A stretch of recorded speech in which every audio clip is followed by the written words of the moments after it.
Hello everyone, इस video में हम बात करने जा रहे हैं सेंटर ऑफ ग्रेविटी और सेंटर ऑफ मास क्या होता है और किस तरह से हम उसको डिटरमाइन करते हैं, निकालते किस तरह। जैसे यहाँ पे मैं कोई इरेगुलर बॉडी इस तरह से कंसीडर कर लो, कोई इस तरह से बॉडी है। तो बेसिकली ये इरेगुलर बॉडी बहुत सारे छोटे छोटे टाइनी पार्टिकल से मिलके बनी होती है। तो मान लीजिए इस तरह से ये छोटे छोटे टाइनी पार्टिकल्स हैं जिनसे मिलकर बनी हुई है। तो ये सारे जो पार्टिकल्स होंगे इनका जो वेट है वो कैसा एक्ट करेगा, वर्टिकली डाउनवर्ड डायरेक्शन। मान लीजिए इसका वेट है स्मॉल डब्ल्यू, ठीक है।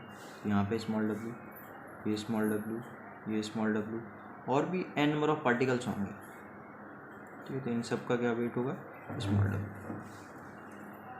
तो इस बॉडी का जो टोटल वेट है, लेट टोटल वेट हमने मान लिया, total weight W, capital W, ठीक है। और पार्टिकल्स के हिसाब से यदि हम निकालें तो टोटल वेट क्या हो जाएगा, एन डब्ल्यू। और आपको एक चीज़ ध्यान रखना, वेट हमेशा कहाँ पे एक्ट करता है, वेट हमेशा एक्ट करता है वर्टिकली डाउनवर्ड डायरेक्शन में। जैसे आप बैठे हैं अभी, तो आपका जो वेट है वो हमेशा कैसे एक्ट करता है, वर्टिकली डाउनवर्ड डायरेक्शन, जैसे मैंने यहाँ पे देखा है। तो सेंटर ऑफ ग्रेविटी और सेंटर ऑफ मास का क्या मतलब है। सेंटर ऑफ ग्रेविटी और सेंटर ऑफ मास का मतलब है कि वो पॉइंट जहाँ पे ये पूरा वेट को आप कंसनट्रेटेड मान सकें। या मैं बोलूँ सबसे पहले हम क्या निकालें, ये जो सारे फोर्सेस हैं, ठीक है, इनका रिजल्टेंट निकालें। तो इनका रिजल्टेंट क्या होगा भाई, ये जितने टाइनी पार्टिकल्स हैं तो इनका रिजल्टेंट क्या होगा, सब जुड़ जाएंगे। क्यों जुड़ जाएंगे, क्योंकि सारे एक ही डायरेक्शन एक्ट कर रहे हैं। तो रिजल्टेंट हो जाएगा एन डब्ल्यू, या हमने किसको माना है, कैपिटल डब्ल्यू। अब ये कहाँ पे एक्ट करेगा, कहाँ पे ये एक्ट करेगा, तो वो कहलाएगा आपका centre of gravity.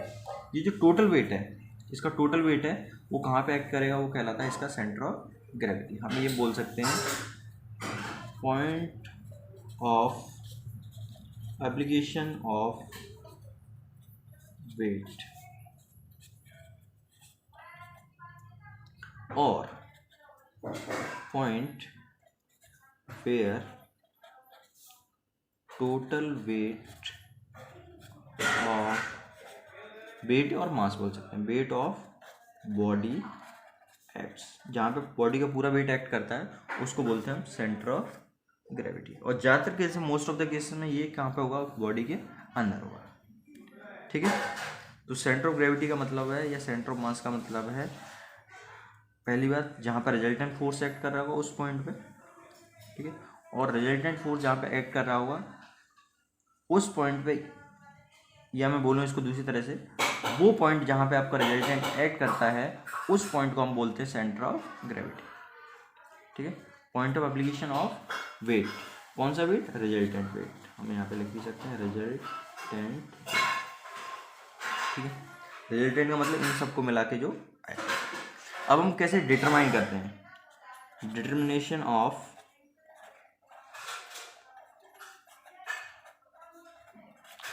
Centre of gravity.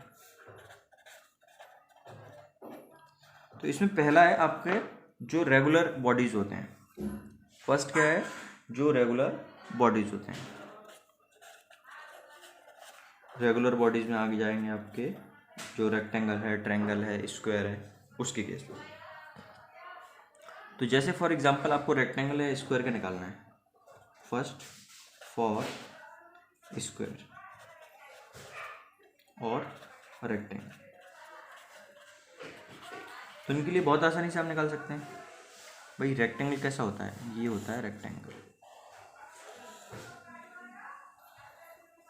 और स्क्वायर कैसा होता है, जिसकी चारों साइड बराबर होती हैं। तो इनके डायगोनल मिला दी, जैसे ये ए बी सी डी, आप डायगोनल समझते होंगे, ये इसका डायगोनल ए सी है एक, और दूसरा डायगोनल क्या है, बी डी है। तो इसके डायगोनल जहाँ पे इंटरसेक्ट कर रहे होंगे वही क्या कहलाएगा, इसका सेंटर ऑफ ग्रेविटी और सेंटर ऑफ मास। ऐसे इस केस में भी देखें, तो इसको हमने डायगोनल को मिला दिया, इस डायगोनल को मिला दिया, तो जहाँ पे ये मीट कर रहे हैं वो क्या होगा, सेंटर ऑफ ग्रेविटी और सेंटर ऑफ मास। अब यदि हम ट्रायंगल के लिए बात करें, for triangular section, triangular section के लिए यदि मैं बात करूं तो मान लीजिए ये इस तरह का ट्रायंगल है, तो इसमें क्या करते हैं हम, मीडियंस निकाल डालते हैं। मीडियंस का मतलब जैसे ये ए बी सी है, तो हमने ए बी के मिड पॉइंट लिया, सेंटर पॉइंट, और यहाँ से इसका जो अपोजिट वर्टेक्स है, ये आपको मालूम होना चाहिए, ये वर्टेक्स कहलाते हैं, जो कॉर्नर्स होते हैं इनको वर्टेक्स बोलते हैं। इसको यहाँ पे मिला दिया, ऐसे ही इसका मिड पॉइंट लिया, ये मीडियन है, इसको यहाँ पे अपोजिट में मिला दिया, ऐसे इसका लिया, इसका ये है, और इसको यहाँ पे मिला दिया। तो जहाँ पे ये तीनों मिल रहे होंगे वो कहलाएगा इसका सेंटर ऑफ ग्रेविटी और सेंटर ऑफ मास।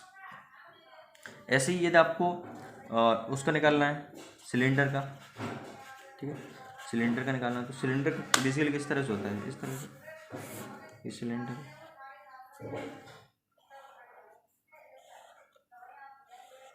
तो इसका निकालना है यदि आपको, तो इसका कहाँ पे होगा, बिल्कुल बीच में, जो भी इसका ज्योमेट्रिक सेंटर होगा, ठीक है, तो वहाँ पे इसका सेंटर ऑफ ग्रेविटी होगा। यदि हम स्फीयर की बात करें तो स्फीयर का कहाँ पे होगा, स्फीयर इस तरह से होता है, तो इसका जो ज्योमेट्रिकल सेंटर होगा वहीं पे इसका क्या होगा, सी होगा, ठीक है। अब हम बात करते हैं इरेगुलर बॉडीज।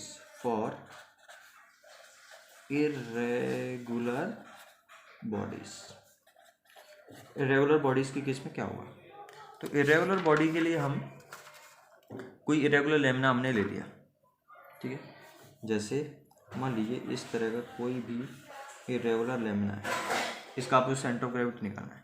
तो इस केस में क्या करना पड़ता है अपन को कि यहाँ पे हम होल ड्रिल करते हैं कुछ, एक होल हमने यहाँ पे ड्रिल कर दिया, इसको नाम देते हैं 1, एक होल हमने यहाँ पे ड्रिल कर दिया, इसको नाम दीजिए 2, एक होल हमने यहाँ पे ड्रिल कर दिया, इसको नाम दीजिए 3, एक होल हमने यहाँ पे ड्रिल कर दिया, इसको होल दे दिए 4, ठीक है। और हम क्या करते हैं, इसको यहाँ पे सस्पेंड करते हैं, यहाँ मान लो एक पीछे बैकग्राउंड में ले लिया कुछ, कुछ भी सपोर्ट, उसको सस्पेंड करते हैं इस तरह से, और यहाँ पे प्लम लाइन बनाते हैं। प्लम लाइन का क्या मतलब है, जैसे मकान वगैरह बनता है तो आपने देखा होगा, वो उसको सीधा करते हैं, तो एक इस तरह से रहता है, नीचे उसमें बेट लटका रहता है और रस्सी रहती है, धागा रहता है, ठीक है। तो हमने क्या किया, पहले इसको 1 से लटकाया, यहाँ से 1 से इसको इस तरह से लटकाया, यहाँ पे ये मान लो यहाँ पे नेल है एक, ठीक है, रस्सी, तो उससे लटका दिया, इसको यहाँ पे 1 पे लटकाया, और 1 से लटकाएंगे तो 1 के बाद ये क्या होगा, फ्री टू ऑसिलेट होना चाहिए, ठीक।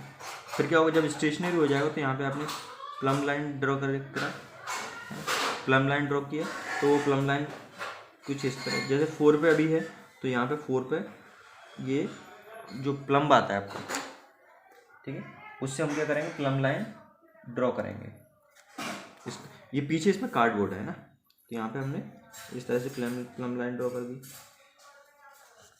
ऐसी अब इसको यहाँ से निकाल के 1 से लटकाएंगे, तो 1 से लटकाएंगे तो वहाँ से भी कुछ, ये 1 से लटकाएंगे तो ये कैसा हो जाएगा, ऐसा हो जाएगा, ये ऐसा हो जाएगा, तो यहाँ से फिर ये ऐसा हो जाएगा, तो ये एक लाइन ड्रॉ हुई इस तरह से। ऐसे 3 से लटकाया तो अपन को एक लाइन मिलेगी, 3 से लटकाया तो ये कैसा हो जाएगा, ऐसा हो जाएगा, तो यहाँ पे एक लाइन इस तरह से मिल जाएगी। तो ये सब जहाँ पे इंटरसेक्ट करते हैं जिस पॉइंट पे, उस पॉइंट को हम बोलते हैं सेंटर ऑफ ग्रेविटी। तो ये क्या हो जाएगा, तो इस तरह से हम इरेगुलर लेमिना का भी सेंटर ऑफ ग्रेविटी निकाल सकते हैं। और ज़्यादातर केसेस में सेंटर ऑफ ग्रेविटी बॉडी के अंदर होता है, लेकिन कभी बार जैसे एल सेक्शन है तो उस केस में आपका सेंटर ऑफ ग्रेविटी बाहर भी हो सकता है, ठीक है। So this is you have to remember.